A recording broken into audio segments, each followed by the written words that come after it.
Hey, salut tout le monde, bienvenue dans ce live. En ma compagnie, on a JC Lemay et Éric Deschamps. Salut les gars, ça va bien? Salut! Ça va bien toi? Yes, ça va, ça va. Bon, fait qu'on va reprendre notre troisième épisode. Discutons sur la photographie nature. On a plein de beaux sujets pour vous aujourd'hui. Et dans le fond, on a reçu quand même quelques questions ici à l'avance. Et si vous en avez, n'hésitez surtout pas à les poser dans la discussion. Je vais essayer, pendant que mes collègues parlent, je vais détourner un peu mon attention pour aller voir ce qui se passe sur les commentaires. On devrait avoir notre classique chaman dont on sait pas trop où qui va venir spammer et répondre à tous les commentaires comme on a eu dans nos deux derniers lives. Mais bref, je vais faire un petit tri. Donc, si vous avez des commentaires à la maison sur comment ça se passe. Donc, d'ailleurs, peut-être juste pour faire un petit test au début, si vous pouvez juste nous dire si le son et l'image, eh bien, ça serait déjà super apprécié. Et si vous pouvez partager aussi avec vos amis ce live, plus on est de fous, plus on rit. Donc, ça devrait être super plaisant. Donc, je vais juste aller jeter un petit coup d'œil sur nos commentaires pour voir si tout est beau au niveau de la diffusion. Donnez-moi 2 secondes. Où c'est qu'on... Superbe. Tout est OK, c'est parfait. Son et image super. Donc, super.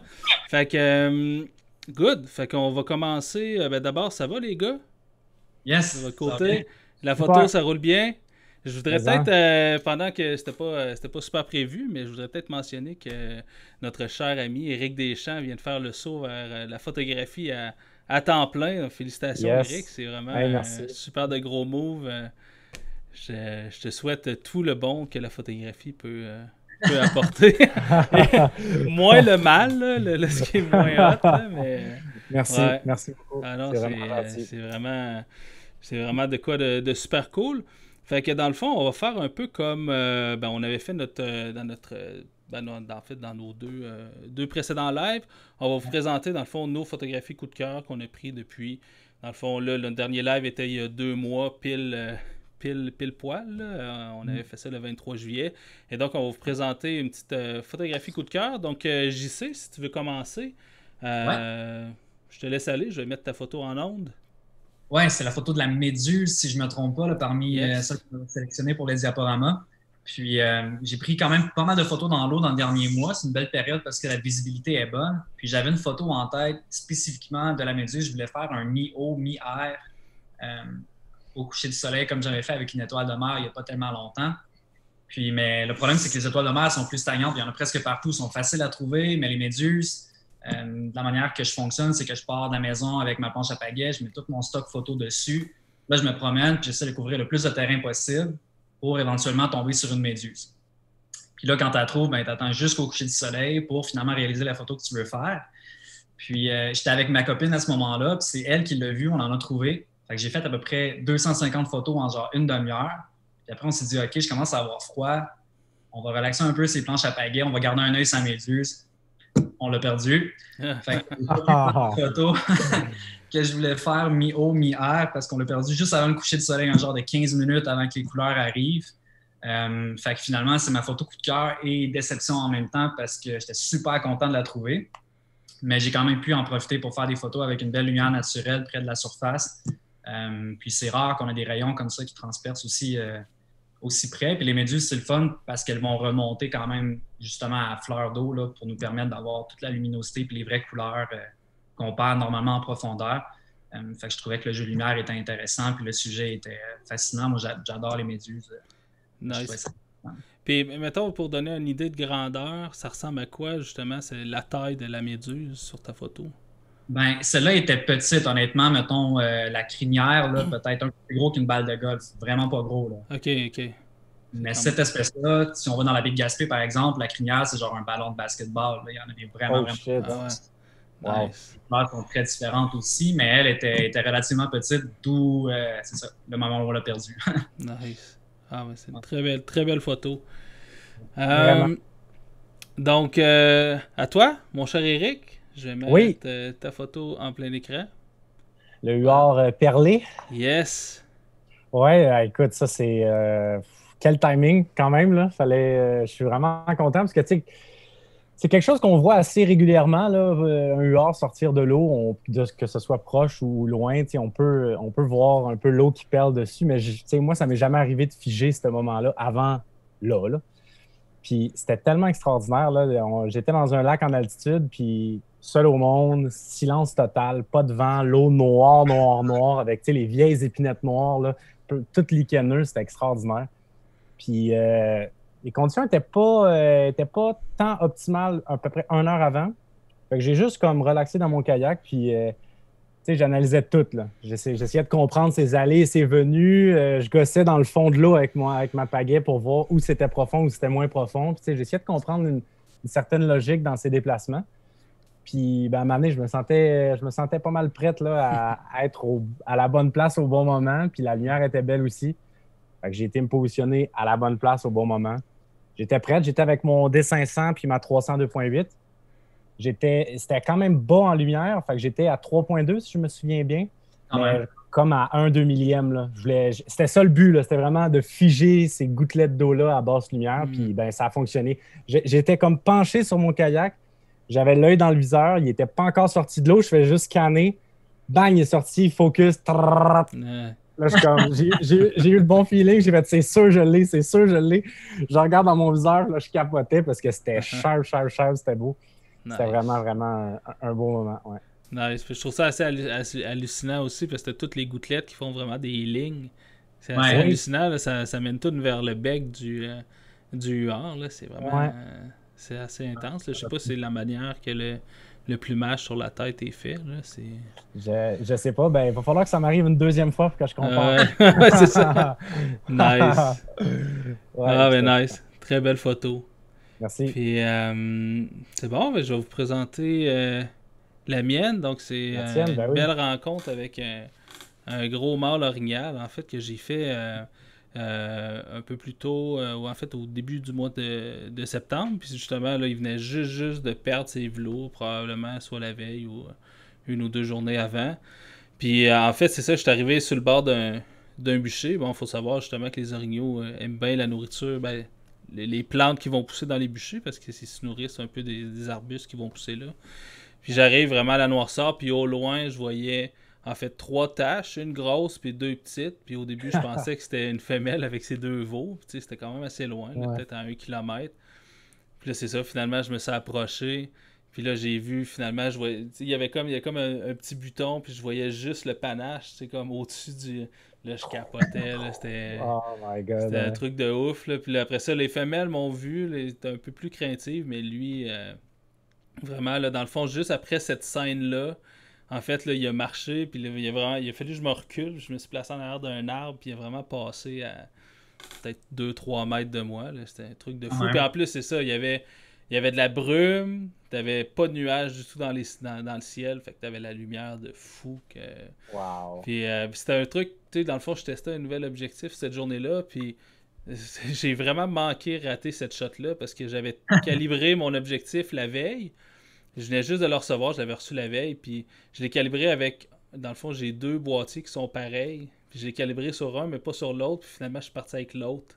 Fait que là, les premières shots que j'ai pris, dans le fond, j'avais un bon back focus quand même. T'sais, en fait, sur cette caméra-là, tout est en back focus. Fait que là, j'ai manqué rater la shot, là, mais finalement, ça a bien passé. Là. Fait que j'ai eu le temps de le réajuster. Je me rappelais de la valeur, puis finalement, ça a bien fait. Là. Fait que, en tout cas, ça a passé proche. Nice. Vraiment belle. Ah, mais merci, mais c'était un bon moment. Il y a des moments comme ça, hein, justement, qui nous frappent. Là. C'est assez. Quand t'as tout là, t'as la rencontre, justement, t'as l'animal, t'as la lumière, t'as la scène, là, c'est assez hot. Vraiment. Yes. Fait que c'était nos coups de cœur pour ça, pour aujourd'hui. Donc, on va tomber dans le vif du sujet. Donc, ce mois-ci, on va quand même y aller un peu sur un peu plus philosophique.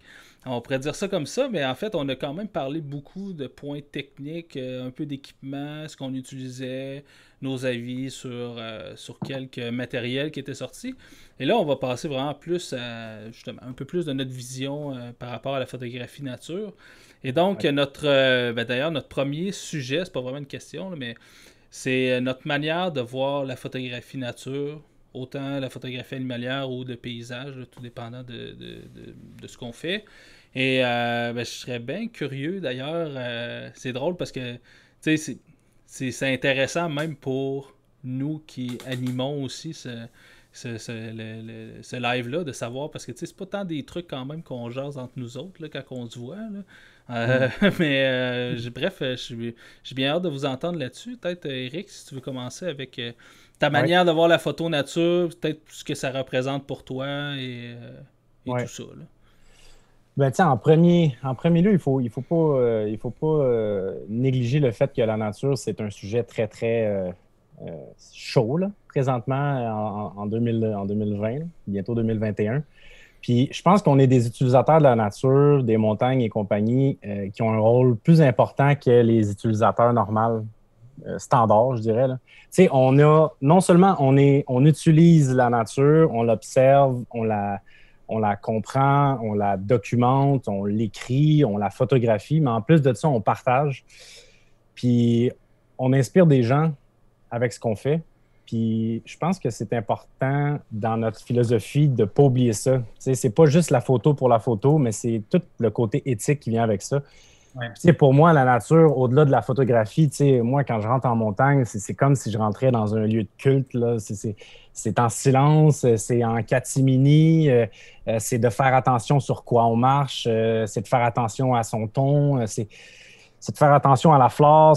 C'est vraiment on rentre comme dans un sanctuaire en permanence pour moi. Puis je pense que quand on photographie, c'est important que cet aspect-là de la nature transparaît dans nos images. Puis je pense qu'au-delà de la belle photo, il y a l'aspect amoureux de la nature qui devrait, dans mon livre à moi, être privilégié.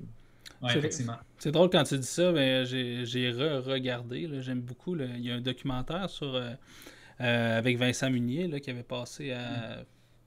je me rappelle plus, là, une télévision. Ça s'appelle L'Éternel émerveillé. Puis justement, il disait que...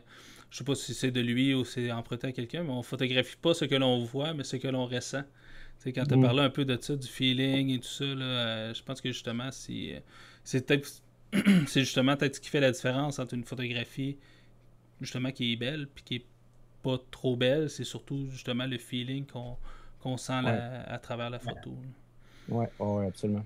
Et toi, JC, c'est quoi ta manière de voir la photo nature? Ben, c'est la même lignée un peu. Puis tu sais, moi, quand j'ai commencé à faire des photos, c'était dans l'eau, évidemment. Puis mon premier réflexe, ça a été, il y a tellement de gens qui n'ont pas accès ou ils ont peur de l'océan, puis d'aller dans l'eau, puis de voir ce qu'il y a sous l'eau, que je voulais leur montrer ce que moi je voyais. Puis c'est de même que j'ai commencé à faire des photos à l'origine, principalement des photos de vagues. Moi, je trouvais ça malade. Puis il y en a plein qui ont peur de se baigner, par exemple. Puis je me dis, dans ma tête, je ne comprenais pas pourquoi. Puis je me suis dit, en partageant les photos, ben, peut-être que ça va donner le goût au monde d'aller découvrir ce milieu-là. Puis après ça, j'ai comme déboulé, évidemment, sur tout ce qui était terrestre aussi. Puis j'applique le même principe dans le sens où je me dis, tu sais, monter, par exemple, le mont Albert, c'est pas tout le monde qui peut le faire. Nous, on a la chance de pouvoir y aller, prendre des images, puis en plus de les partager, puis de faire vivre aux autres ces moments-là, je trouve ça assez unique. Puis, ben, en dessous de l'eau, c'est la même chose aussi, puis c'est encore moins accessible, en fait. Fait que tout ce que moi, je peux voir en plongée et en apnée, je trouve ça vraiment captivant, puis malade de pouvoir le partager, puis de décrire ce que moi, j'ai vu, puis en plus de refaire vivre un peu le moment aux personnes qui n'ont pas accès. Là. Fait que ma première optique, c'était vraiment ça. Puis après, ben, il y a tout le respect de la nature qui vient nécessairement avec. Là. Je pense qu'en tant que photographe, c'est comme une nécessité. Il y a de l'éthique, il y a du respect de l'environnement, puis c'est sûr que ma formation en biologie m'a fortement influencé pour ça aussi. Puis ça fait en sorte que jumelé à la photo, mais là, j'ai un énorme respect pour la nature, puis il y a plein de sorties que je pourrais faire sans appareil photo, puis j'aurais autant de plaisir, honnêtement. Fait que c'est ça. C'est vraiment dans le partage, puis dans le partage des images, puis de ce qu'on voit, puis de ce qu'on ressent comme si c'était génial. Ah, je suis bien d'accord. Ben, tu sais, je pense que justement, si on se retrouve les trois aussi dans ce live-là, je pense que c'est parce que justement, on partage un peu toutes cette approche-là. Puis tu sais, c'est drôle parce que moi je trouve que surtout depuis la COVID, là, je sais pas si ça a fait. On dirait que j'ai vraiment réalisé que j'avais besoin non seulement de la photo, tu sais, ça je pense qu'on en a tout un peu besoin de le faire, de le partager et tout ça, mais vraiment pour exprimer justement moi ce que je ressentais à travers mes photographies. On dirait que depuis le mois de mars, là, ça a tellement pris un. Je sais pas, là, c'est peut-être parce que ça justement ça a comme exacerbé les je sais pas. T'sais, j'ai vraiment trouvé que j'en avais vraiment besoin plus qu'à l'habitude. Puis justement, en tout cas, moi, de la manière que je vois ça aussi, c'est justement, il y a tout ce partage-là. Ouais. Puis le partage de justement ce qu'on ressent, un peu ce que. On a toute notre manière un peu de le faire chacun à nous. Et moi, beaucoup avec les capsules vidéo que je fais aussi, c'est ce que j'essaie de transmettre à travers les vidéos que je fais. C'est justement parce que ça reste quand même difficile de faire passer une émotion à travers une photographie, puis que ça soit la bonne émotion aussi. On est quand même, je pense que les deux, en tout cas, vous êtes très bons aussi dans les récits qui accompagnent certaines de vos publications. Fait que on peut comprendre justement comment qu'on se sent, comment vous vous êtes senti quand vous avez pris la photographie. Mais donc c'est ça, moi, un peu avec mes vidéos, justement, c'est ce que je veux sortir, ce que je veux partager. Puis je pense que c'est ça, un peu comme tu parlais, avec l'océan, JC, tu voulais donner justement le goût aux gens d'explorer, puis de juste peut-être pas se réapproprier l'océan, mais de vaincre un peu cette peur-là. Puis je pense que c'est ça, justement, donner le goût aux gens de découvrir la nature, de pouvoir en tirer un certain bien-être. Je pense que c'est un peu tout notre but. Puis la protection. C'est ça. C'est sûr qu'au niveau de la protection de l'environnement, c'est sûr que il y a beaucoup de trucs quand même. Ici au Québec, c'est un peu plus calme quand même. On voit beaucoup ça quand même en Europe. Donc ici, on est quand même, je pense, relativement bon. On n'est pas parfait dans la protection de l'environnement, mais il y a beaucoup, il y a pas mal pire que nous autres dans le monde. Là. Fait que c'est sûr que peut-être ici, on est peut-être moins porté souvent à se positionner par rapport à des enjeux justement environnementaux. Mais quand même, c'est sûr que c'est bête, mais juste de montrer la beauté de la nature sans avoir même un message qui est véhiculé par ce qu'on partage. Juste ça fait juste semer une petite graine quand même dans la tête de quelqu'un. Puis je pense, mettons, à la photo, Eric, que tu avais faite cet été, là, avec il y avait Limicole avec une canette de bière. Là. Mais c'est quand même des images qui sont fortes, justement. Puis il y avait cette image-là, même pas besoin d'avoir de description. Puis le message est passé. Fait que ça sème des graines un peu partout. Puis après ça, c'est à force de faire ça quand même que justement, je pense que les gens vont peut-être se sensibiliser un peu plus à la protection de l'environnement, de la nature et des animaux. C'est ça, on a le pouvoir de faire découvrir la nature aux gens, mais de la bonne manière. Puis on a plein d'outils pour ça grâce aux réseaux sociaux et autres. Fait que c'est le fun. C'est le fun de voir qu'on est plusieurs à s'aligner dans la même ligne de pensée qui est très positive pour la nature. Oui, définitivement. Yes. Prochain thème qu'on avait choisi, ça vient un peu rejoindre ce qu'on vient de parler aussi. Mais qu'est-ce qui vous motive en photographie nature? C'est sûr que ça se rejoint un peu, mais c'est ça. Qu'est-ce qui vous motive à continuer à faire de la photo? Souvent en photo, on a des downs aussi. Des fois, on sent un peu moins l'enthousiasme, on a un peu moins, on sent que la passion est peut-être un peu moins là, mais moins de motivation. Ouais, c'est ça. Vos impressions là-dessus et vos motivations. Je peux y aller. En fait, c'est ça, motivation, moi, c'est clair que au-delà de la découverte de la nature, parce qu'il y a tout le temps quelque chose à découvrir. C'est ça qui est fascinant. Puis au-delà de la prise d'image, c'est d'aller à la rencontre de nouveaux animaux, de nouveaux endroits, de territoires naturels qu'on n'a jamais explorés auparavant. Fait que ça, pour moi, c'est une grande partie de la motivation puis de l'exploration qu'on fait. Puis après, je me lance presque mensuellement des défis techniques de il y a quelque chose dans l'eau que tu n'as pas photographié, ce serait cool de pouvoir le partager avec le monde. De toi-même en avoir une photo, fait que, tu sais, go, fouille, puis trouve-le. Puis ça aussi, ça me motive parce qu'à un certain point, ce serait facile d'aller en montagne ou d'aller dans l'eau, puis de reprendre sensiblement les mêmes sujets, les mêmes photos, les mêmes atmosphères, puis de s'asseoir là-dessus parce que ça crée des beaux résultats. Mais quand on se lance des nouveaux défis, je trouve que c'est d'autant plus motivant. Puis ça nous permet de nous améliorer techniquement, mais aussi dans la composition, puis dans la découverte de ces sujets-là. Fait que, tu sais, moi, la partie découverte, exploration, puis trouver des nouveaux sujets, c'est vraiment, vraiment motivant à s'en faire. Puis ça me permet de toujours avoir envie de sortir ou presque. Là. Ouais, bon point. Parce que, tu sais, je veux dire, je suis bien d'accord avec ça, parce que, tu sais, je veux dire, on pourrait photographier, mettons, le même animal, mettons un renard, peu importe. C'est sûr que c'est super plaisant, mais photographier le même animal, mettons, à tous les jours pendant, mettons, 1 mois ou 2 mois, c'est sûr que, tu sais, à un moment donné, ça devient un peu routinier dans le sens que, tu sais, ça devient comme une routine un peu, là. Fait que de découvrir des nouveaux endroits, nouvelles espèces, nouveaux individus, c'est toujours super motivant. Puis tu sais, on dirait que de retourner aux mêmes endroits souvent, je pense que pour certains sujets, on a comme quasiment pas le choix de le faire. Fait que ça ne me dérange pas. Mais si à chaque fois, tu prends des photos puis que tu espères créer du nouveau contenu en allant aux mêmes endroits, je trouve ça un peu plus difficile. Mais l'exemple des renards, c'est un classique dans le sens où moi, ça se peut que j'y suive tout l'hiver puis que j'aille au moins 1, 2, 3 fois semaine pour au printemps faire une photo, tu sais. C'est ça. Ben, c'est peut-être plus dans une option de beaucoup de préparatifs quand même. Tu as ta photo en tête quand même, puis justement, quand on parle de motivation, justement, d'avoir, de se fixer d'avoir une idée en tête, puis de vouloir la faire, c'est sûr que ça garde motivé, parce que tant aussi longtemps que t'as pas terminé ce que tu avais en tête, ça garde motivé. Et toi, Eric? Ouais. Ben, de mon côté, ça serait... c'est pas tout à fait relié à la photo exactement, mais quand même. Mais de mon côté, je trouve qu'on a encore beaucoup à découvrir, beaucoup à comprendre, beaucoup à connaître sur la faune qui nous entoure. Puis, les orignaux, par exemple, là, qui est mon animal vraiment fétiche, pour ceux qui ne le savent pas. Non, pas vrai. Ben, tu sais, c'est des animaux qui sont souvent vus l'automne. Comme une source de nourriture et c'est tout. T'sais. Oui, c'est ça, mais c'est tellement plus que ça. T'sais, ils ont des liens sociaux, ils ont des comportements extraordinaires tout au long de l'année, aux 4 saisons. Ils ont des cycles au fil de leur semaine d'hiver, par exemple, les rotations de secteur et compagnie. Bref, c'est tous des trucs que je trouve vraiment fascinants à comprendre. Puis, tu sais, je pense qu'en partageant ça, moi, c'est un truc que j'aime beaucoup, c'est de partager mes découvertes avec les gens.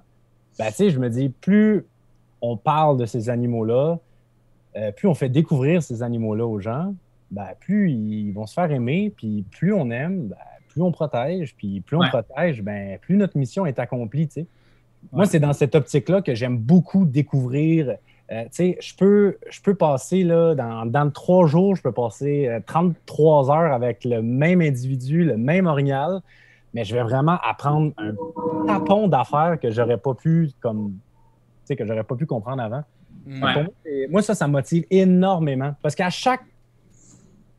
Je dirais que peut-être à chaque mois, je découvre quelque chose que je connaissais pas. Puis ça, je trouve ça extraordinaire. Là. C'est comme une quête perpétuelle. C'est comme une poupée russe que tu... C'est à l'infini. Là. Un orignal russe. Fait que, ouais, ça, c'est ma plus grande source de motivation, définitivement. Nice. Mais tu sais, en tout cas, pour moi, je pense que c'est justement se fixer des buts, justement, d'avoir une image qui est en tête et tout ça. Mais c'est drôle parce que c'est juste, pour revenir un peu à ce que tu disais, parce qu'on apprend tout le temps de ce qu'on photographie.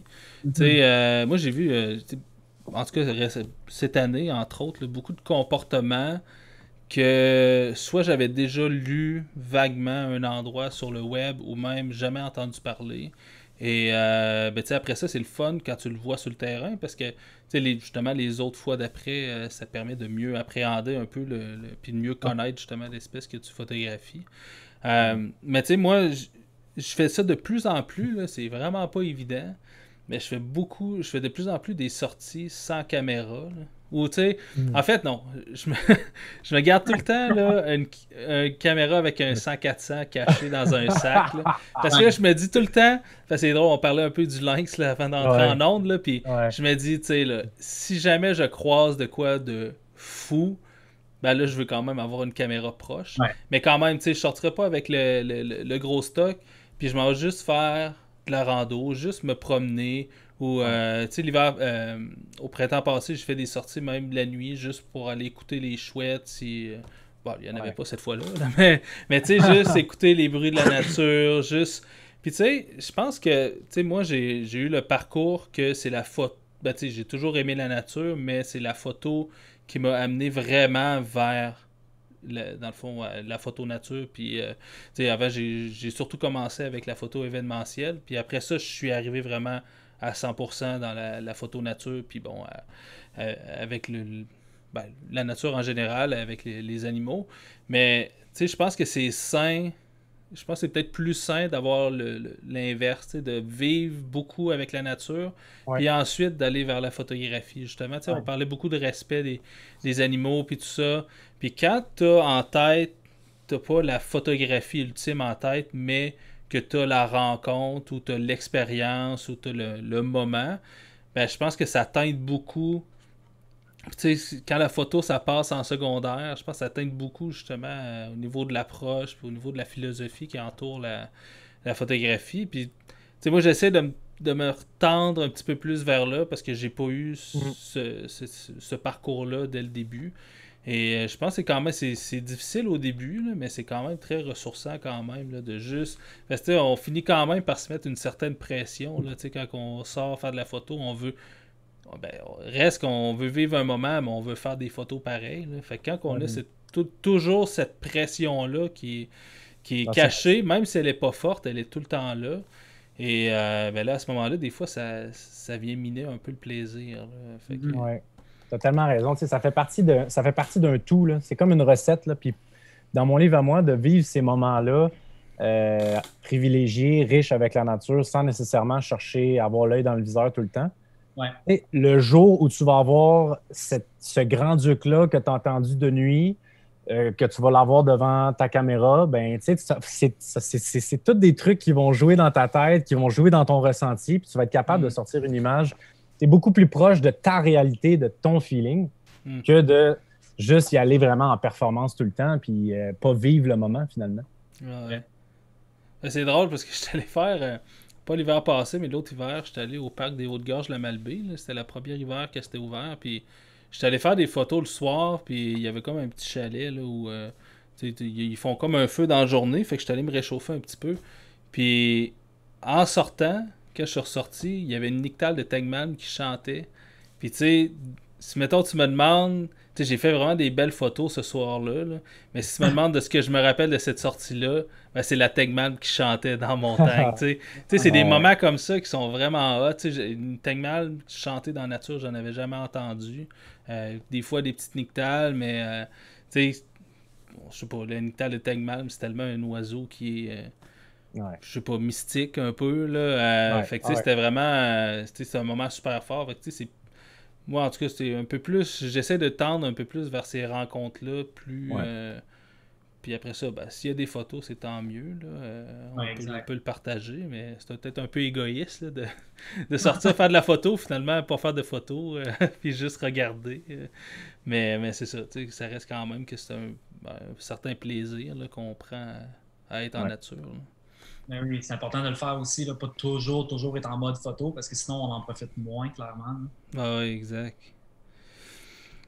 Sujet délicat, notre prochain sujet, je passe du coq à l'âne, mais parce que, en fait, c'est que dans les 2 derniers lives, on n'a pas abordé ce sujet-là, mais on a eu quand même pas mal de questions qui sont sorties là-dessus. Je voulais avoir votre opinion sur la retouche photo. La retouche photo. Peut-être JC, si tu veux commencer. Ouais, je peux. Casse la glace. Ben, c'est vrai que c'est délicat parce qu'on a beaucoup de questionnements par rapport à ça. Puis on a aussi beaucoup de commentaires qui sont pas tout le temps des questions. C'est juste un commentaire du genre, ben, trop retouché ou trop ci ou trop ça. Mais la réalité, je trouve, moderne de la photographie, c'est que ça fait partie du processus artistique maintenant. Puis même que pendant que je prends mes photos ou avant que je prenne mes photos, je prends en considération à quel point je vais être capable de rattraper l'image ou pas pour pousser les limites de mon boîtier.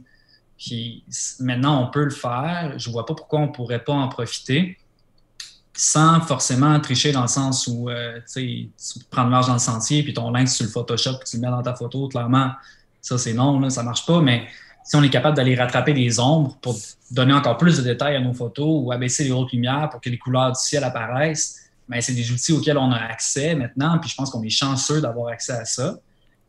Puis personnellement, ça fait vraiment partie du processus. Puis même que je trouve qu'il y a des photographes qu'on est capable de reconnaître leur image presque juste basée sur le post-traitement. Là. C'est presque une image qui de marque, entre guillemets, là, c'est pas le bon terme, mais qu'on est capable de reconnaître tout de suite. Puis je trouve que ça peut justement nous donner un certain style puis que c'est important de le faire. Mais je suis d'accord, par contre, que des fois, ça tombe dans l'excès ou dans la tricherie où là, ça dénature la vraie photo ou ce qu'on a réellement vu. Puis ça peut, c'est ça, ça peut être délicat quand même d'aller aussi loin. Oui, vraiment. Non, je suis d'accord. Tu sais, de mon côté, l'aspect artistique que tu parles, là, je suis tout à fait d'accord. Là. Pour moi, le post-traitement, c'est une signature artistique qui est propre à chacun, qui est propre à sa vision des choses puis à sa philosophie. Tu sais, moi, je suis un peu comme toi aussi. Quand je shoot, là, moi, je check mon Instagram, puis c'est le combo photo et post-traitement. Là. Je ne shoot pas en fonction de comment est-ce que mon image va apparaître là, derrière mon boîtier, mais vraiment selon l'Instagram qui va me dire si, bon, mes blancs, mes noirs, c'est bon, parfait, je vais être bon pour tout rattraper en post-traitement. Ouais. Fait que, tu sais, moi, je pense que c'est une belle chose, c'est un bel add-on à la photo. De recréer cette ambiance-là du mieux qu'on peut de ce qu'on a vu. Personnellement, moi, je ne suis pas un fan du tout de montage. Je n'en fais pas. Je ne dis pas que c'est pas correct. Il y a chacun sa manière de voir son art. Moi, ce n'est pas quelque chose que je suis un fan, mais je pense qu'il faut être transparent le plus possible. Il y a une photo l'année passée qui a circulé d'un caribou sur la rivière Jacques-Cartier. C'est ça, Jacques-Cartier, oui? Dans le parc de la Jacques-Cartier? J'ai vu un cerf rouge. Ah, ben c'est peut-être ça. Un cerf rouge sur la rivière Jacques-Cartier en plein hiver. Là il y a plein de gros groupes qui ont partagé ça. Waouh, waouh, waouh. Puis, tu sais, la photo, c'est un montage. Ouais. Mais la personne qui a pris, comment est-ce qu'on peut dire ça? Pris la photo ou les photos, whatever. Cette personne-là qui a publié ça, tu sais, moi, c'est un manque clair d'éthique et de respect envers la nature, tu sais. Moi, je pense que le post-traitement, j'ai aucun problème tant et aussi longtemps qu'on est transparent. Ouais. Ah ben, tu parles de celle-là, il y en avait une autre aussi. Je me rappelle pas c'était où. Puis tu avais la photo en kayak avec des petites vaguelettes, puis une voie lactée. Tu sais, au-dessus dans le ciel. Fait que puis tu sais, après ça, c'est. Ben tu sais, parce que, bon, en photo de nuit, on en voit beaucoup aussi, là, mais quand c'est un montage, puis c'est affermé, c'est fine, tu sais, il n'y a pas, j'ai pas de problème. Mais après ça, quand la personne vient s'obstiner, ah non, c'est une shot, tu sais, puis c'est là que je trouve, justement, on a un peu, parce qu'après ça, tu sais, justement, là, y a la personne, quelqu'un qui va, j'en ai déjà fait du kayak de nuit, là, puis tu peux pas t'attendre à photographier quelque chose comme ça, là, c'est juste impossible, là. Puis à moins de, je sais pas, là, avoir une caméra, je sais pas, là. Mais c'est ça, tu sais. Mais ouais, tu sais, je suis pas mal d'accord avec vous autres sur le fait que c'est une extension quand même de notre regard sur la nature. Puis, tu sais, faut pas se leurrer non plus. Là. La retouche artistique, la retouche photo, ça date depuis les années 1800, depuis l'invention de la photographie. Tu sais, des mix d'images, je pense que le premier comme vrai HDR, si on veut, là, en fait, c'était à la fin des années 1800, puis c'était 2 photos, une exposition pour le ciel, puis une exposition pour l'avant-plan, puis la personne avait mis les 2 négatifs ensemble. Je sais pas si c'était les négatifs, comment ça marchait dans ce temps-là, mais les 2 ensemble. Fait que, tu sais, le HDR, ça date pas d'hier, puis tu sais, c'est ça. Après ça, tu sais, ça fait partie. Moi, je fais beaucoup de je fais beaucoup de photographie de nuit aussi, puis bon, en photo de nuit, c'est toujours un petit peu plus touché parce que on est dans les extrêmes au niveau du boîtier de l'objectif, puis tout ça. Puis on a beaucoup de bruit, puis beaucoup de perte de qualité. Fait que souvent, moi, quand je fais mettons, de la photographie de nuit, puis je commence mes photos, je sais exactement chacune des photos que je prends va servir à quoi. Et après ça, tu sais, il y a beaucoup de préparation sur le terrain. Puis après ça, c'est pas du photomontage non plus. Des fois, je vais faire de la photo de nuit, puis mon appareil, il reste sur son trépied immobile à prendre des photographies pendant 5 heures. Fait que tu sais, c'est tout prévu un peu à l'avance. Puis encore là, ça part beaucoup d'une idée. Mais comme vous disiez, si c'est pas pour dénaturer aussi la photographie, tu sais, mettons, on photographie un animal qui est dans une forêt, puis il y a des branches un peu partout. Ben, c'est ça son environnement, c'est dans cet environnement-là qui évolue. Puis tu sais, moi je me réfère souvent aussi, tu sais, les grands concours de photographie, ben, acceptent pas ça justement parce que ben, la photo nature, c'est ça, tu sais, c'est de prendre l'animal. S'il y a une oreille qui est un peu déformée ou qui tombe, ben c'est comme ça, tu sais, l'animal est comme ça. C'est à prendre tel quel, là, donc... Mais je trouve que ça fait partie de la beauté de la chose. Ben ouais. En quelque part, c'est au-delà du défi photographique et technique que c'est la vraie patente. Là. Si c'est ça qui est ça, ben c'est ça qui est ça. Là. Ouais. On n'est pas en studio. Non, c'est ça, exact. On n'a pas de contrôle sur la scène. Ben, en fait, le contrôle qu'on a, c'est de se mettre dans une belle situation sur place. Puis ben après ça, si on est capable de se bouger puis d'éviter d'avoir une branche dans le visage de l'animal, ben tant mieux.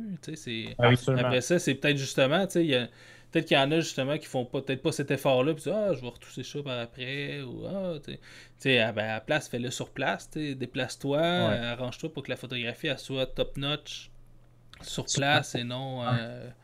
Puis tu sais, je pense que ça revient un peu à ce qu'on parlait tantôt aussi, de photographier ce qu'on ressentait. Ben tu sais, après ça, la photographie numérique, ça reste que, tu sais, mettons, juste, même s'il y en a qui disent, mettons, qu'ils retouchent pas leur photo, ben c'est pas vrai, parce que ta photo est prise, puis elle est traitée par l'appareil photo, fait il y a déjà un traitement dedans, tu sais, tu peux déjà ajuster tes couleurs directement dans l'appareil, donc il y a un certain traitement quand même qui est fait là, mais c'est souvent que l'appareil ne rendra peut-être pas le feeling qu'on avait sur place. Si mettons on se laisse en white balance automatique, puis là, c'est beaucoup plus froid que ce que c'était, ben on fera pas comme ben, c'est l'appareil qui a décidé. C'est tout bad. Non, je veux dire, moi mettons, je voyais les couleurs super chaudes, puis c'était peut-être comme ça. Peut-être que c'est juste comme ça que je l'ai ressenti. Ben là, à ce moment, on peut le faire aussi par la suite. Ça dénature pas la photographie, mais prendre un animal, tu sais, ces temps-ci, il y a une mode, moi ça me fait capoter là, avec, comment ça s'appelle, Luminar, là, il appelle ça le Sky Replacement. Là. Puis là, je vois un oiseau là, pris au téléphoto avec un ciel au grand angle en arrière. Là, je suis comme, non, là, ça c'est... Puis les deux sont nets, là. Ah oui, non, ça, moi, ça me rejoint pas pantoute. Puis, un peu tantôt, on parlait que c'est assumé. Quand c'est assumé, c'est correct, mais...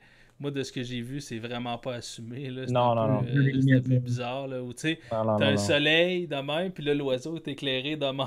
Tu fais, ça marche pas bien. Mais tu sais, en plus, là, j'ai vu cette semaine qu'il y avait cette fonction-là qui s'en venait dans Photoshop. Là, donc, je pense qu'on va en voir de plus en plus. Bateau. Mais bon. Ben, écoute. C'est un genre. Ben, c'est ça, exact.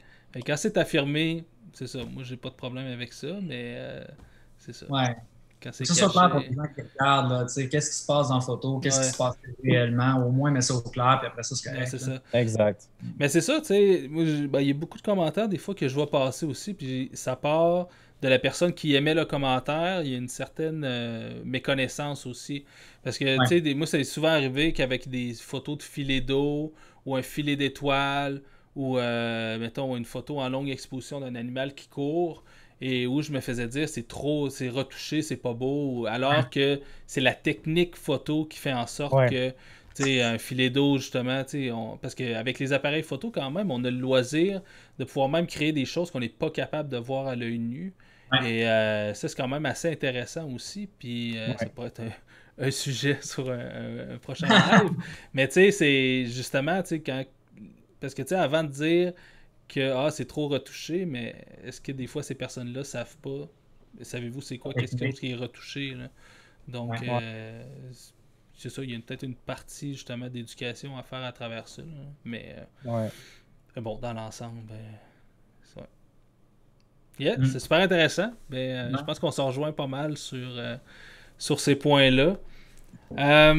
On serait rendu pas mal à notre période de questions. Donc, dans le fond, on avait reçu quelques questions là, par courriel. Puis on va en prendre aussi des lives. Là. Donc, si les gens à la maison, vous avez des questions, vous pouvez les poser sur le fil. J'ai pas encore vu notre chaman apparaître sur le fil de discussion. Donc, c'est bien, c'est good. Peut-être qu'il se couche avec le soleil. Et donc, on avait reçu une question pour parler, on est un peu justement dans le philosophique. Là, on avait une question de Tania qui nous demandait si demain la photographie disparaissait d'un coup, vous feriez quoi? Peut-être que Eric, si tu veux commencer, là, on me reprochait que JC brisait souvent la glace. Écoute, moi, c'est assez simple. Moi, je continuerai à faire précisément ce que je fais, à part les photos. Mais je pense que j'écrirais définitivement. Tu sais, moi, je suis dans le partage de mes connaissances, de mes expériences, de mes feelings. Puis, ouais, définitivement. Moi, j'écrirais là, comment est-ce que je vois ça, comment est-ce que je ressens ça. Puis je pense que j'ai une certaine capacité, on dirait, que je ne savais pas, mais qu'on dirait clairement que j'arrive à faire comme à amener les gens avec moi dans un moment précis, avec un animal précis, dans une ambiance précise, puis j'arrive à faire vivre cette expérience-là aux gens. Puis souvent, c'est même pas par mes photos, c'est par ce que j'écris. Puis je pense que l'écrit est un autre style de moteur d'éducation, de sensibilisation et de protection auquel que je pense que j'aurais un intérêt, définitivement. Ben oui, ben tu sais, je sais pas si tu as lu le livre de Sylvain Tesson là, avec sur la panthère des neiges. Tu sais, je pense que justement, ça se marie beaucoup. Je pense que c'est très proche quand même, la littérature un peu d'aventure et la photographie. Là. Je pense que ça se rejoint assez bien. Et toi, JC? Moi, je pense que je retournerai à la bio. Je continuerai la bio parce que je le fais par intérêt personnel à chaque fois que je prends des images, là, ne serait-ce que de m'informer des sujets, mais ouais, je continuerai à travailler avec le vivant, c'est clair, parce que, un, c'est ultra passionnant. Deux, je pense que ça prend des gens pour faire ça. Puis trois, ben, c'est quand même ma formation, fait que je pourrais retourner à ça là, assez facilement, mais malgré tout, tu sais, je pense que c'est ça. Si tu enlèves la photo, ça fait un pincement au cœur, mais de pouvoir continuer à aller profiter de la nature, ça nous permet quand même de continuer à faire ce qu'on aime malgré tout. Là. Et ouais, biologie. Tac. Moi, c'est drôle parce que ces temps-ci, je me demande si ça serait pas déjà faisable, mais je guide beaucoup d'ateliers en photographie, mais je sais pas si ça se ferait, dans le fond, si la photographie disparaissait, j'aimerais bien ça, continuer à guider des gens puis leur montrer des coins que j'affectionne beaucoup avec des paysages puis des animaux assez hot.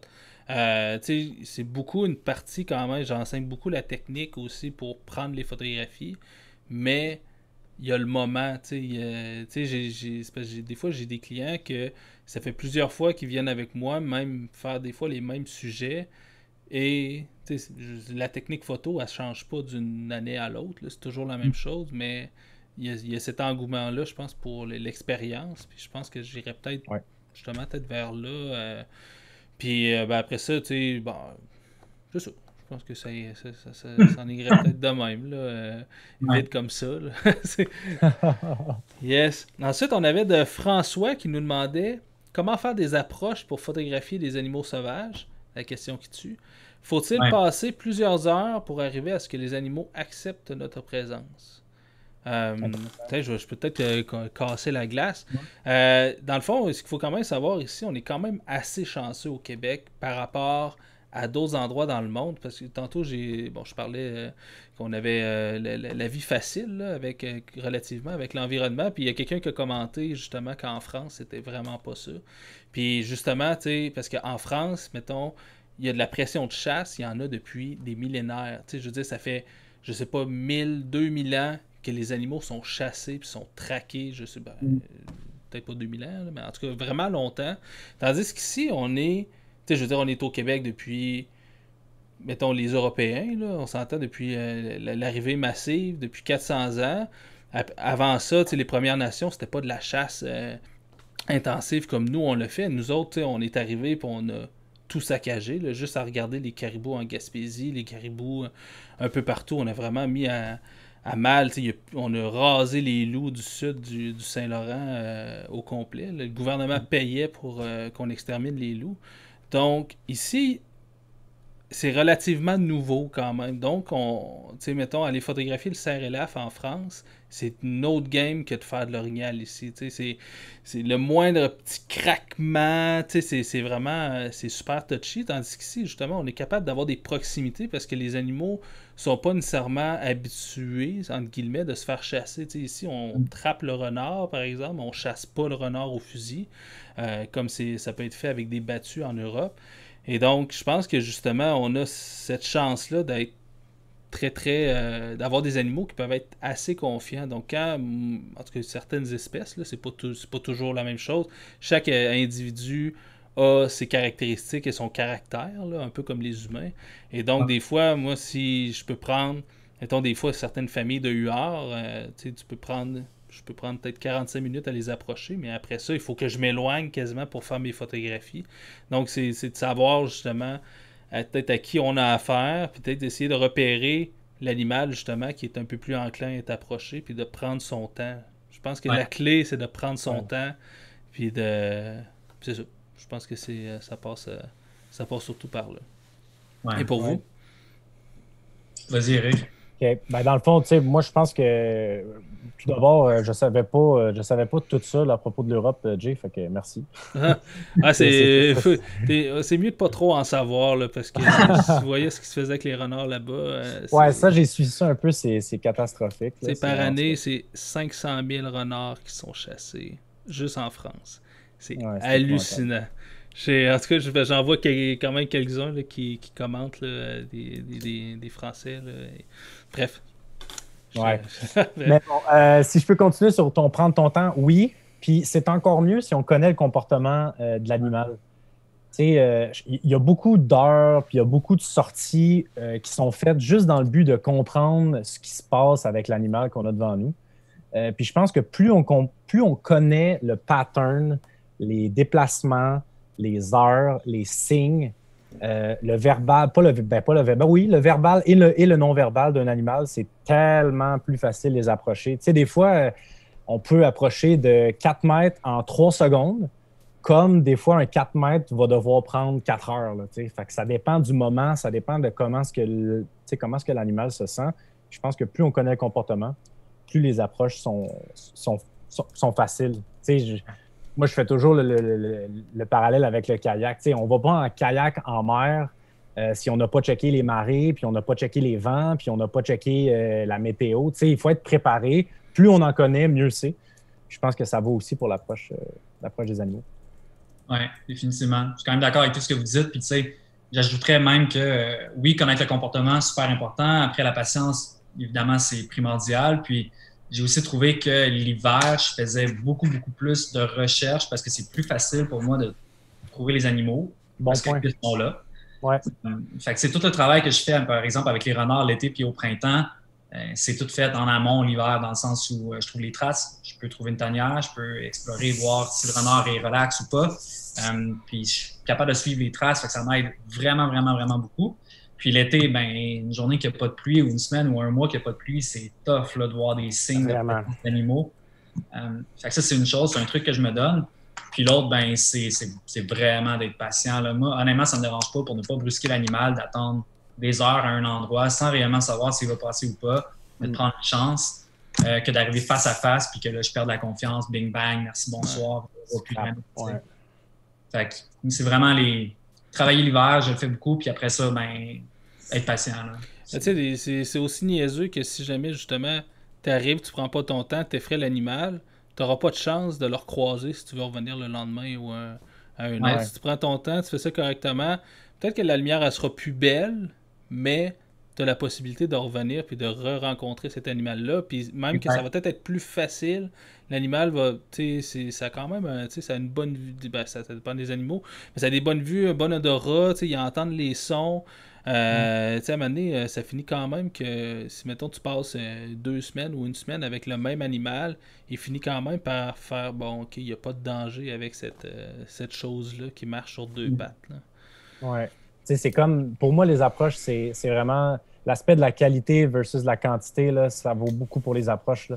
J'aime bien mieux me concentrer sur une approche qui va me prendre tant de nombre de temps, mais qui va fonctionner, que de courir comme une poule pas de tête à essayer de faire tout puis à scraper tout. Il faut vraiment être plus patient, plus calme, puis focaliser sur une chose à la fois. Là. Exact. Ouais, la partie accepter que peut-être que les bonnes photos que tu veux faire vont se faire la prochaine fois, ça peut être tough, mais c'est tellement bénéfique, honnêtement, que tu passes par-dessus. Ouais. Hey, je vais passer. On a eu quand même pas mal de questions, là, mais il y en a une qui est super intéressante, puis je ne voudrais pas qu'on n'ait pas de temps pour la prendre. C'est Karine qui a posé cette question-là. Avez-vous peur que si on est de plus en plus nombreux à pratiquer ce loisir, même si c'est fait respectueusement, qu'on finisse par dénaturer ou envahir la nature? Ouais. C'est quand même touché. Oui, c'est touché, mais je pense je pense que c'est inévitable là, s'il y a, dans le sens que s'il y a 1000 personnes dans une randonnée dans le but d'observer, ben, si c'est dans le sentier, si c'est balisé et compagnie, il pourrait y avoir des endroits comme fait pour ça, mais je pense que s'il se ramasse 1000 personnes dans le bois, dans le wild, à piétiner partout, à pas savoir où ça pile. C'est catastrophique. Là. Mais ça, je pense que ça fait partie aussi de notre travail à nous, d'éducation, à faire que, il y a de la place, là. Il y a de la place pour nous, là. Il y a de la place pour observer, il y a de la place pour regarder, pour comprendre. Mais on ne peut pas tous se mettre dans le même panier. Là. Ça, c'est certain. Le Québec, c'est grand. Ouais, mais je pense que ça revient un peu à ce qu'on avait parlé la dernière fois sur la comment on disait ça, un peu la surutilisation, le fait qu'il y ait trop de monde un peu partout. Tu sais, cet été, on a eu... Puis tu sais, c'est drôle parce que justement, cet été, on aurait dit qu'il y avait juste comme la Gaspésie qui existait. Là. Alors que, tu sais, je pense que c'est ça le danger, c'est juste qu'il y ait trop de monde au même endroit. Tu sais, parce que je pense que, comme tu dis, le Québec, c'est grand. Tu sais, on a en masse de place pour que tout le monde... Tu sais, des sentiers de randonnée, il y en a partout. Aller marcher sur des plages, il y en a tout le long du Saint-Laurent. Là. Ça part de Montréal, puis ça va jusqu'à... Ben, peut-être pas Blanc-Sablon, là, c'est un peu loin, là, mais tu sais, tout le long de la Gaspésie, il y en a. Tu sais, fait que... il y en a des places pour aller. Donc, tu sais, je pense que c'est justement le fait qu'il y ait trop de monde peut-être au même endroit. Moi, c'est peut-être ça qui me fait peur, justement. T'sais, c'est rare que je vais dire où je vais précisément parce que, justement, j'ai toujours peur qu'il y ait trop de monde qui vont, mettons, juste aller à cet endroit-là, alors que la montagne qui est à côté ou le sentier qui est à côté peut être aussi bon. Je pense que c'est là, c'est peut-être là que moi, ça me fait un peu plus peur, justement, le fait que c'est bien que ça intéresse les gens, mais c'est ça. Je pense qu'il faut faire attention, justement, qu'il n'y ait pas trop de monde au même endroit tout le temps. C'est une des bonnes raisons de ne pas dire, de ne pas vanter un endroit plus qu'un autre. Là. C'est des questions qu'on se fait tellement. Puis tout le monde, là, Jérémy, JC, on s'est fait poser là, à quel endroit tu as vu ça? À quel... pour moi, ça, là, ça veut en dire quand même beaucoup sur une personne puis sur sa philosophie de la photographie de la nature, là, à laquelle j'adhère pas du tout, là, de demander des endroits. À quel endroit spécifique? Des fois, le monde demande ça quasiment quand tu vas donner un point GPS.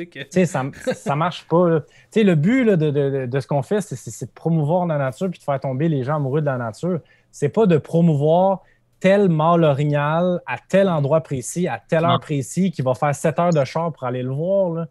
Puis ça, c'est quelque chose qui se passe présentement. Puis moi, je trouve ça aberrant que des gens qui se disent photographes de nature ou amants de la nature, leur but, c'est juste de passer de spot à spot puis à dénaturaliser ces endroits-là à la longue. Moi, c'est quelque chose à laquelle j'adhère pas du tout. Puis que j'espère qu'il va changer. Puis, tu sais, s'il faut que... Tu sais, moi, j'ai commencé à écrire là-dessus, puis je vais sortir quelque chose justement en lien avec ça bientôt. Pour moi, ça rentre dans l'éthique. Puis je pense que si jamais les amants de la nature tout le monde là, qui se considère amant de la nature viennent à dénaturaliser cette nature-là, ben, c'est parce qu'en quelque part, on n'était peut-être pas tous des amants de la nature. Là. Fait que cette définition-là, pour moi, d'amant de la nature, elle doit être définie, puis je pense qu'on devrait tous avoir notre propre réflexion là-dessus. Ouais.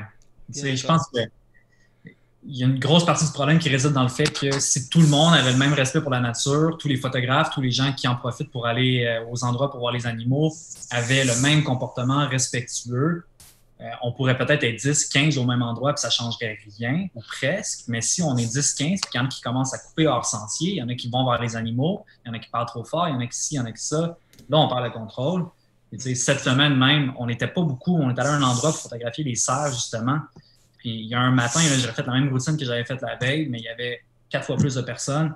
Jamais réussi à avoir les mêmes photos parce que les animaux étaient hyper stressés. Là. Ouais. La classique run que ces animaux-là faisaient en 2 heures, là, ils l'ont fait en 20 minutes, puis on les a plus revus. Là. C'est vraiment des situations comme celle-là qui font que ça peut dégénérer, mais c'est d'essayer d'éviter. Puis en même temps, des fois, je vois des vidéos et des photos des routes des grands parcs nationaux des États-Unis, puis je nous trouve donc chanceux ici d'aller là puis trouver que 2 autos, c'est trop, tu sais.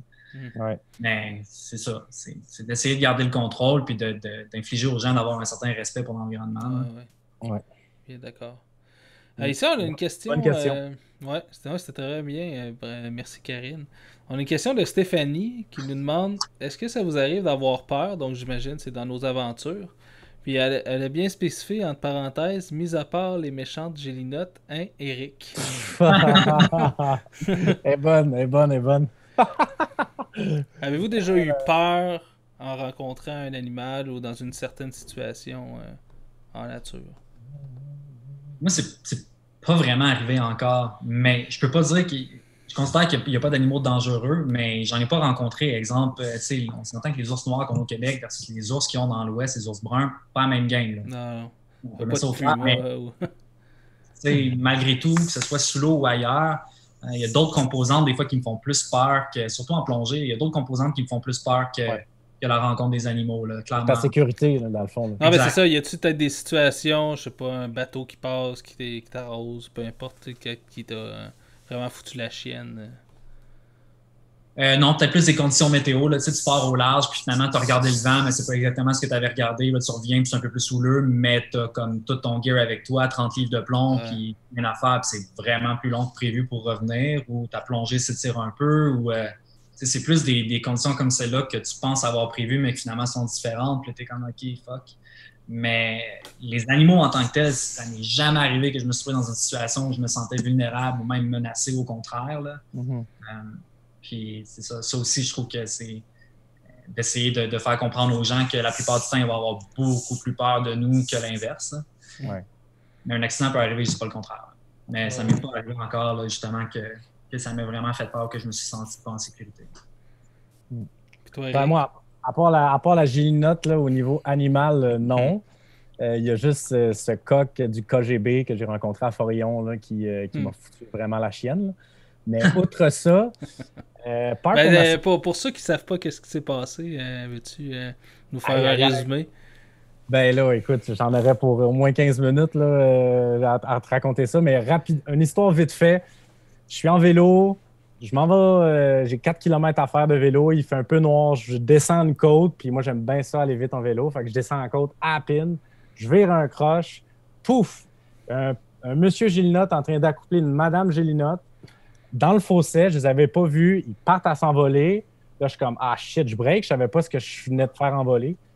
Fait que je break, là, je regarde en arrière de moi, là, je vois Gélinotte, je suis comme sur l'asphalte, je suis comme, OK, je me penche, je prends des photos. Là, le coq, là, il a commencé à marcher un peu, puis il a sprinté vers moi comme un méchant capoté. Fait que je courais partout avec ma caméra en me faisant poursuivre par un coq Gélinotte en faisant ça pour comme, hey, comme arrête. Tu sais, il me aimait vraiment pour la tête, un vrai capoté. Nice. Ce qu'il y a eu de plus drôle, c'est qu'après ça, je l'ai comme sommé. J'ai été me cacher dans le bois. Je me suis dit, je vais revenir par le bois à mon vélo, puis chaque mon camp après. Fait que là, je suis allé dans le bois. Là, le temps que je reprenne mon souffle, mes affaires, là, je regarde sur l'asphalte, elle n'est pas là. Je suis comme nice. Je prépare mes affaires. Puis là, j'entends juste craquer un peu. Là. Puis là, ben, tabarnane, c'était Agilina qui a pris le bois pour aller me recharger. Mais là, au moins, je suis content que j'ai pu faire chemin inverse. Puis j'ai recouru vers mon vélo en passant juste à côté de la femelle, qu'elle était comme... Tu sais, elle se demandait ce qui se passait, puis j'ai sacré mon camp. Un moment assez mémorable. Nice. Mais outre ça, là, pour ma sécurité, je te dirais, en hiver, une fois que je suis arrivé en haut de ma randonnée, c'était vraiment une randonnée difficile. J'étais chargé à bloc, j'avais vraiment beaucoup de stock. Puis mes lattes, le genre de muscle sur le côté de la jambe, là, a comme figé là. Fait que j'avais comme une jambe hors fonction, puis il fallait que je revienne. Fait que bref, il a fallu que je laisse mes raquettes en haut. Je laisse mon sac en haut caché, puis je suis redescendu pieds nus, pieds dans mes bottes, évidemment. Comme en glissant ses fesses dans les descentes le plus que je pouvais. Ça m'a pris comme 3 fois plus de temps. Je suis revenu à peut-être 4 heures le matin à ma voiture. Shit. Je me suis soigné le plus que j'ai pu, avec une genre de rouleau, là. Puis encore là, ça a été l'enfer aller rechercher mon stock. Puis j'étais content parce que ma caméra était cool, là, mais mon boîtier était figé, là, tout figé, il allumait plus. Là, ça a été de gérer la condensation et compagnie. Mais ouais, l'hiver, c'est tough. Puis quand ton corps décide de faire défaut au sommet, là, t'es tout seul, là, tu te mets en mode survie pas mal, mettons. Ouais, ben je pense que c'est ça aussi, c'est parce qu'on est souvent seul aussi, donc s'il arrivait quand il arrivait une bad luck, c'est pas... Ouais. Moi, ça m'était jamais arrivé, là, mais l'année passée, j'en ai quasiment, je sais même pas, j'en ai déjà parlé, mais je me suis fait charger par un orignal, là. Ça m'était jamais arrivé de ma vie, là. Je fais super attention toujours à ça, puis en fait, c'est que 2 jours de suite, j'ai photographié, dans le fond, il y avait... c'est quand on s'est vu, Eric, d'ailleurs, l'année passée. En fait, c'était le lendemain. Et donc, c'est ça, la veille, on avait photographié, il y avait un gros mâle orignal avec une femelle. Puis la femelle était super confiante, tu sais. Vraiment, là, tu sais, elle était vraiment pas farouche. Elle était assez proche, fait des beaux trucs, puis tout ça. Puis c'était vraiment sur la fin du rythme, mais... Tu sais, le mâle, il faisait le flémel. Tu voyais vraiment que ça allait se passer. Et dans le fond, le lendemain, quand tu n'étais pas là, ce qui est arrivé, c'est probablement que durant la nuit, en fait, le mâle a accouplé la femelle. Fait que là, moi, quand je suis arrivé, tu sais, puis on parlait tantôt, tu sais, des fois, quand on visite beaucoup pour étudier le comportement et tout ça, mais on vient qu'à s'habituer, puis on prend en considération qu'on est comme, on fait partie du décor, puis là, moi, je suis arrivé, puis je sais pas trop, tu sais, tôt le matin, puis je suis arrivé, puis j'ai un peu agi comme, mettons, quand j'avais fini la journée de photo la veille.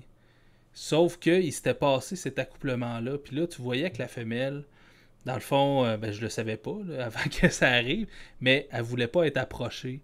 Fait que, tu sais, je la photographiais, elle était comme dans un buisson, puis les oreilles, tu sais, bien correct. Puis à un moment donné, c'est ça, je m'en revire, je m'en vais chercher dans mon sac que j'avais laissé... à terre plus loin, changer d'objectif, je me reviens, puis là, l'orignal, il arrive, mais en courant, là, j'étais agenouillé à terre, je capotais, là, pour vrai, là. Puis là, fait que là, je me suis mis vraiment comme à parler fort, puis à prendre juste bien de la place, puis je reculais, puis elle avançait vers moi, puis là, à un moment donné, là, j'ai vu les oreilles qui ont penché par en arrière, fait que là, vraiment, là, c'était pas un bon feeling.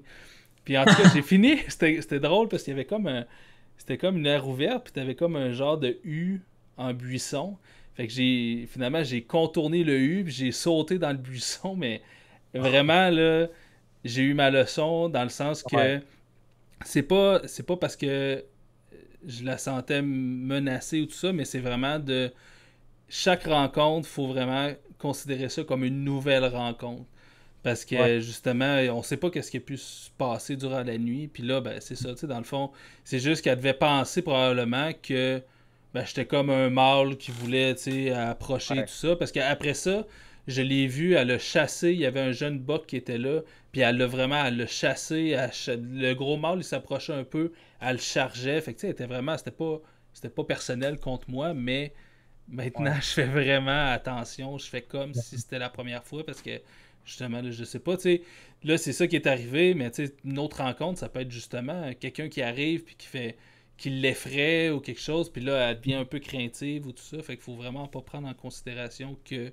Faut prendre pour acquis, en fait, la confiance de l'animal comme j'ai fait. Là. Ouais. Ça m'est arrivé une fois, puis ça va être ouais. tout.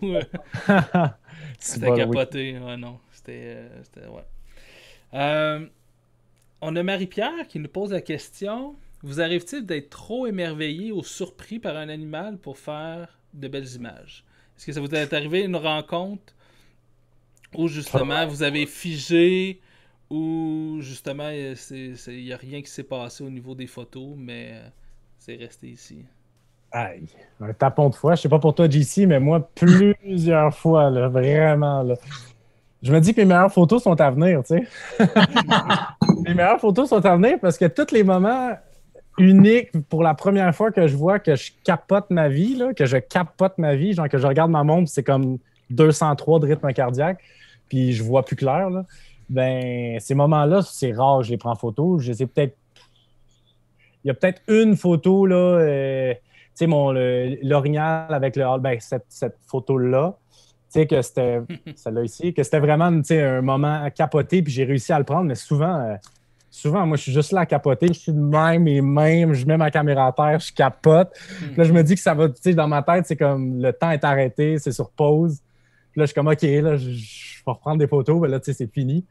Ouais. C'est pour ça que je dis que mes meilleures photos risquent d'être à venir, parce que si jamais ce genre de situation-là me revient, là, je vais être prête et je vais les prendre en photo. Mais au moins, je l'aurais vécu pleinement la première fois. Là.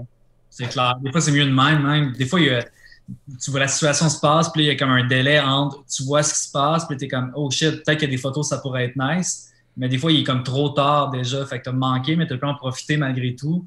Puis tu sais, l'exemple classique, c'était il y a à peu près un mois, on était aux Escoumins en paddleboard, justement. Ah oui, tu m'as compté ça. C'était complètement ridicule. On a vu de loin 3 immenses rorquals là-bas s'en venaient, mais genre cap, là, franc direct vers nous. Direct, là. Ils s'en viennent, ils se rapprochent, puis on se dit, OK, ben, ils s'en viennent quand même près. Puis là, finalement, ils ont passé à quelques mètres, honnêtement, les 3. Là. On était en planche, moi puis mon ami. Puis finalement, ils sont allés plus loin. On s'est dit, bon, on a raté notre chance, on les a vus. Moi, j'avais mon Kodak pour aller dans l'eau. Là. Fait que j'étais tout équipé pour prendre des photos, mais grand angle. Mais j'aurais quasiment pu tellement ils étaient prêts. Puis là, il y en a une qui est revenue, puis qui a passé là, entre nos 2 paddleboards pour aller juste un petit peu plus loin, puis finalement faire du fin slapping sur le dos à comme 10 mètres. Là. Genre de moment de rêve que tu te dis, man, ça serait malade, je pourrais être dans l'eau avec la baleine. Et j'ai rien fait. Ça m'étonne que tu n'aies pas sauté dans l'eau. Ah, j'ai eu le goût, puis après ça, je me suis dit, je vois pas à 10 pieds en avant de moi en dessous de l'eau, puis tu sais, un rorqual à bosse, mettons, dans le monde sous-marin, ça peut surprendre. Ouais. Puis avoir eu une visibilité de 30 pieds, ça m'aurait pas dérangé, mais à 10 pieds, si tu le vois à la dernière minute, t'es comme, OK, tu pognes un 2. Justement, zéro photo, là, mais... La bouche ouverte. C'est ça. Hey boy. Pinocchio. Ouais, mais c'est assez unique, là. Mais oui, ça arrive.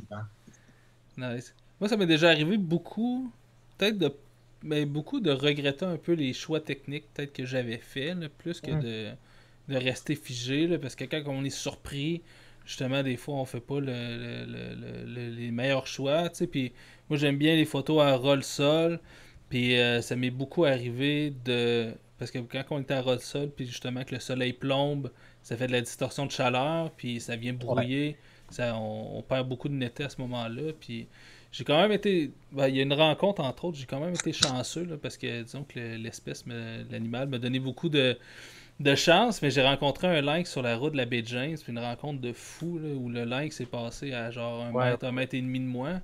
Mais les premières photos, quand il était sur la route, j'étais couché à terre, puis justement, t'avais le goudron, moi j'étais sur la gravelle à côté, mais t'avais quand même, la gravelle ça radie quand même, c'est pas comme s'il y avait de la végétation. Là. Puis donc toutes les photos où le lynx était loin, c'est tout flou justement à cause de cette radiation-là. Puis après ça, je regardais ça, puis je me suis dit, bon, j'aurais peut-être été mieux justement d'être debout, avoir un point de vue qui était moins intéressant. Mais après ça, finalement, dans cette situation-là, le lynx est tellement venu proche que j'ai fini par regagner la netteté. Mais quand même, c'est souvent peut-être des trucs comme ça. Quand on est pris sur le vif, là, tu te rends compte, t'as pas un bon réglage, t'as une vitesse qui est un peu trop lente, ou t'as pas réagi, j'aurais dû faire ça, ou après ça, sur le réflexe, on décide pas tout. Là, justement, ça devient des réflexes, c'est peut-être pour ça, justement, à la longue, on apprend de ça, là, mais c'est difficile quand c'est les premières fois aussi, mais même après tant de photographie, ça arrive encore. C'est sûr, ça va continuer d'arriver. Ouais, j'aurais dû avoir une vitesse plus rapide ou des trucs comme ça, là, ça arrive. Ça arrive souvent. Ensuite, attendez un petit peu, là, j'étais plus dans mes questions. On a Benjamin qui nous posait la question, lors de la découverte d'un nouveau territoire, nouvelle région, forêt, comment orientez-vous vos premières recherches de traces animales, ou peut-être juste les premières recherches tout simplement? Utilisez-vous des outils spécifiques? Intéressant. À vous?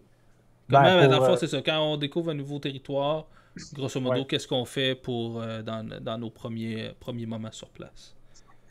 Bon, en premier lieu, moi, j'utilise un GPS assez régulièrement, là, des cartes topographiques pour lire le terrain, puis établir là, tu sais, mettons pour l'orignal, ben, établir des patterns de déplacement par rapport aux cartes topographiques. Puis, tu sais, je pense que d'y retourner 5, 6, 7 jours back-à-back en notant les traces, en notant les trails, en notant les feuilles, en notant les grattages, les frottages, les excréments. Tu sais, en notant tout ça, là, c'est rare que tu te trompes. Là. C'est vraiment rare que tu te trompes. Là. Tu mets la patience de ton côté, puis avec les pins, moi, je me mets des pins GPS, puis je me fais un itinéraire. C'est comme, OK, il y en a qui ont passé de là à là, en telle et telle place.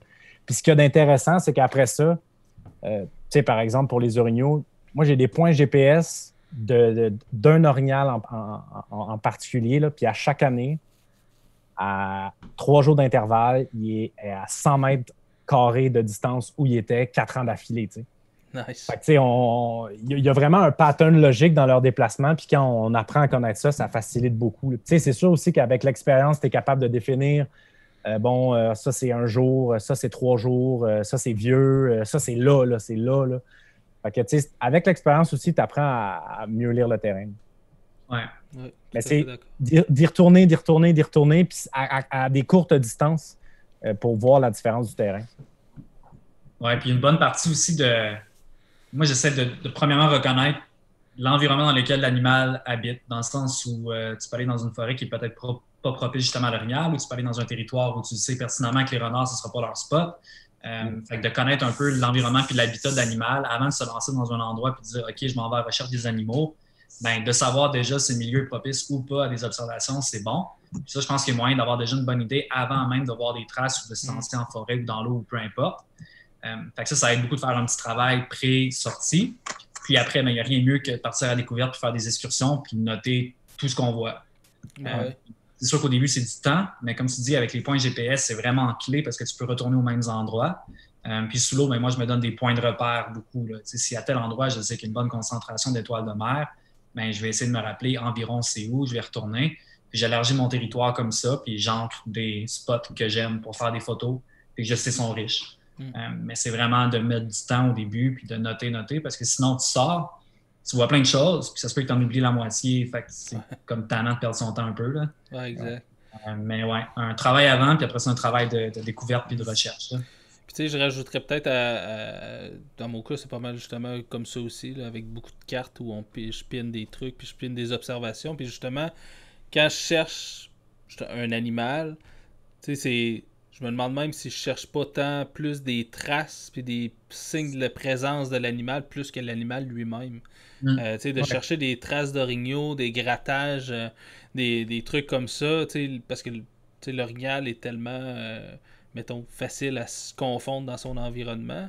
Puis dans le fond, tu sais, souvent, mettons, il va aller se placer, il va aller ruminer, il va se cacher en forêt ou tout ça, puis il va ressortir s'alimenter dans le bûcher ou dans le brûlé après.